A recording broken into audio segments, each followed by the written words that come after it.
नमस्कार, जय सिया राम। पूजा पाठ के YouTube परिवार में हम आपका हार्दिक स्वागत करते हैं।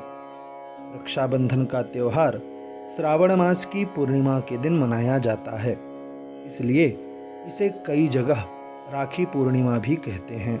श्रावण मास की पूर्णिमा को संस्कृत दिवस के नाम से भी जानते हैं, इसलिए अपने मित्रों को संस्कृत दिवस की शुभकामनाएं अवश्य प्रदान करें। रक्षाबंधन का त्यौहार 3 अगस्त को है। विशेष बात यह है कि इस दिन श्रावण का अंतिम सोमवार भी है। इसके साथ ही 3 अगस्त को श्रावण की पूर्णिमा है। इस बार रक्षाबंधन के दिन सर्वार्थ सिद्धि योग और आयुष्मान दीर्घायु का संयोग भी बन रहा है, जिसकी वजह से इस बार का रक्षाबंधन अत्यंत शुभ रहने वाला है। अब आते हैं रक्षाबंधन के मुहूर्त के विषय में।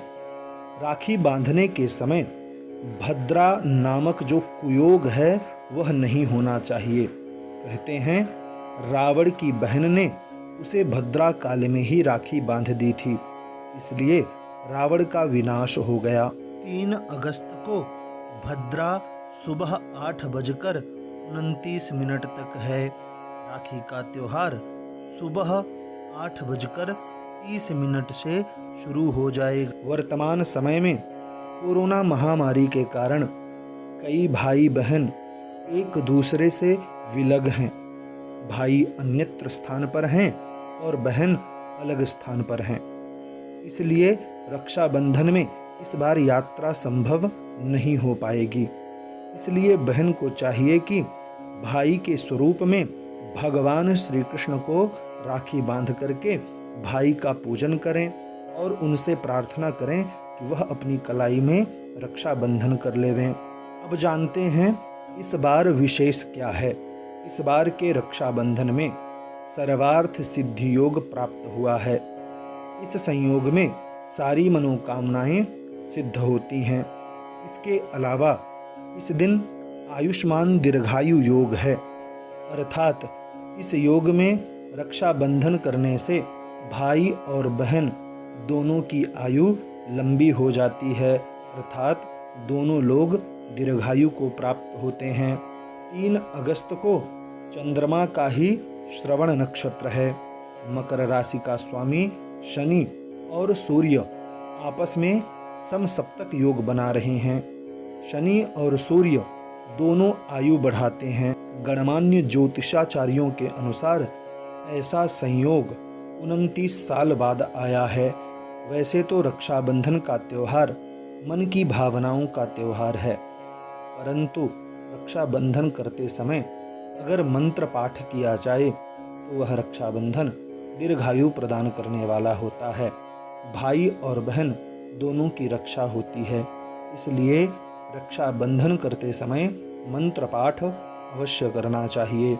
मंत्र है, येन बद्धो बली राजा दानवेंद्रो महाबलः तेन त्वां प्रतिबध्नामि रक्षेमाचलमाचल। इस मंत्र का पाठ करते हुए रक्षाबंधन करना चाहिए। अब श्रवण करते हैं रक्षाबंधन की कथा।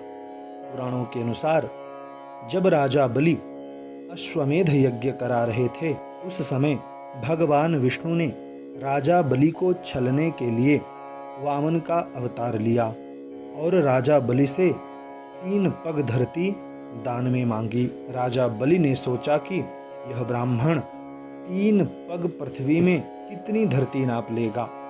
उन्होंने हाँ कर दी, लेकिन देखते ही देखते वामन रूप धारण किए विष्णु जी का आकार बढ़ता गया और 2 पग में ही उन्होंने सब कुछ नाप लिया। तीसरे पग में भगवान ने बलि को नाप लिया। भगवान विष्णु ने राजा बलि को रहने के लिए पाताल लोक दिया। भगवान विष्णु राजा बलि की सेवा शुश्रूषा से प्रसन्न होकर उन्हें वर मांगने के लिए कहते हैं। राजा बलि ने कहा, मैं जो आपसे मांगू आपको देना होगा। भगवान विष्णु ने 3 बार कहा, दूंगा दूंगा दूंगा। तभी राजा बलि ने कहा, हे नाथ, जब भी देखूं तो सिर्फ आपको देखूं, जिस समय देखूं केवल आपको ही देखूं। अपने वचन के अनुसार भगवान ने तथास्तु कह दिया और पाताल लोक में रहने लगे। बैकुंठ में लक्ष्मी जी को अपने स्वामी की चिंता होने लगी। उसी समय भ्रमण करते हुए नारद जी बैकुंठ पहुँचे। लक्ष्मी जी ने पूछा, हे देवर्षि, आप तीनों लोकों में भ्रमण करते हैं, क्या आपने नारायण को कहीं देखा है? लक्ष्मी जी के इस प्रश्न पर देवर्षि ने सारी बात उन्हें बता दी। बताया कि नारायण पाताल लोक में राजा बलि के साथ उनके पहरेदार बनकर रह रहे हैं। इसके बाद लक्ष्मी जी ने नारद जी से पूछा कि नारायण को वापस लाने का क्या उपाय है। इस समस्या का हल बताते हुए देवर्षि ने कहा, आप राजा बलि को भाई बना लीजिए और उनसे रक्षा का वचन ले लीजिए। त्रिवचा कराने के बाद दक्षिणा में नारायण को मांग लेना। तत्पश्चात माता लक्ष्मी ने साधारण स्त्री का वेश धारण किया और रोते हुए पाताल लोक पहुंच गईं। इस पर राजा बलि ने उनके रोने का कारण पूछा। उनके पूछने पर लक्ष्मी जी ने कहा कि मेरा कोई भाई नहीं है, इसलिए मैं अत्यंत दुखी हूँ।